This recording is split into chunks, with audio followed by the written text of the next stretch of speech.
Кей карталарда бұл аумақ бос, кей спутникте жай ғана бұлт. Бірақ кейбір сарбаздардың естелігінде бұл жер тозақтың шеті. Бұл нөлдік аймақ. Үндістан мен Пакистан арасындағы бейтарап аймақ. Ресми түрде ешкімге тиесілі емес. Бірақ бейресми әңгімелерде ол жер бетіндегі ең жұмбақ аймақтардың бірі. Бұл аумақта радио жұмыс істемейді. Компас бағыт көрсетпейді. Көлеңкелер қисық түседі. Табиғи заңдылықтар өзгеше. Әскери дрондар бұл маңда жиі жоғалады. Ал адамдар қайтып келмейді.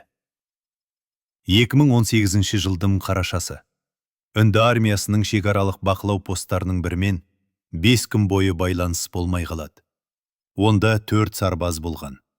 Командование олар қар көшкініне тап болды деп шешіп, арнайы іздеу тобын жібереді. 5 сарбаз қаруланған, дайындалған. Бірақ олар нөлдік аймақ арқылы өтуге мәжбүр болады.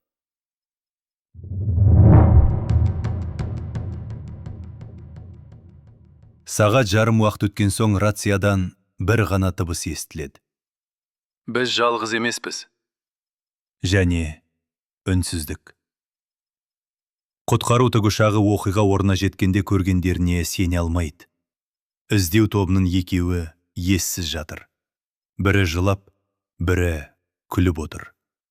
Ал қалған үшеуі жоқ. Бір ізде қалмаған.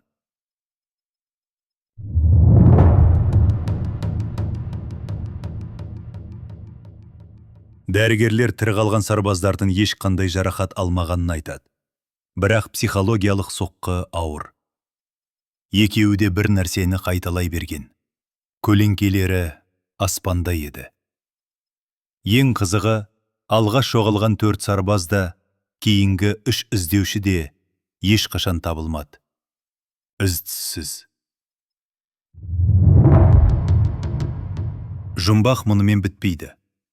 Сол тірі қалған сарбаздардың бірі аты жөні құпия сақталған. Бір ай өткен соң армияның ауруханасында көз жұмады. Ресми нұсқа жүрек талмасы. Бірақ бейресми деректерде бір қызық бар. Өлімінен бір күн бұрын оның палатасынан белгісіз дыбыс жазылып алынған. Жазбада сарбаздың үні анық естіледі. Ол ұйқы арасында бірдеңелерді сыбырлап жатыр.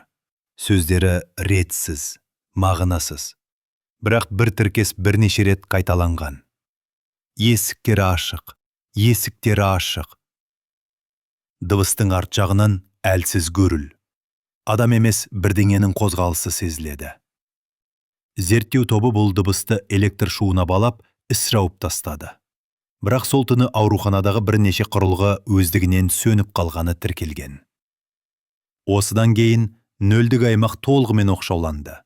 Әскери карталардан алынды. Ол туралы ресми түрде ештеңе айтылмайды. Тек осы оқиғадан соң нөлдік аймақты Америка әскери ұшақтарымен күзетуге ұсыныс жасаған.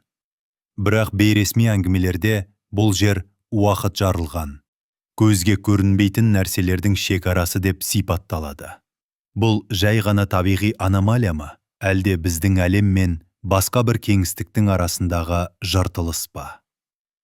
Көлеңкелері аспанда еді деген сөз нені білдіреді? Сен не ойлайсың? Бұл шын оқиға ма, әлде жасырынып жатқан шындық па? Пікірде бөліс. Біз тылсымның шетінде тұрмыз.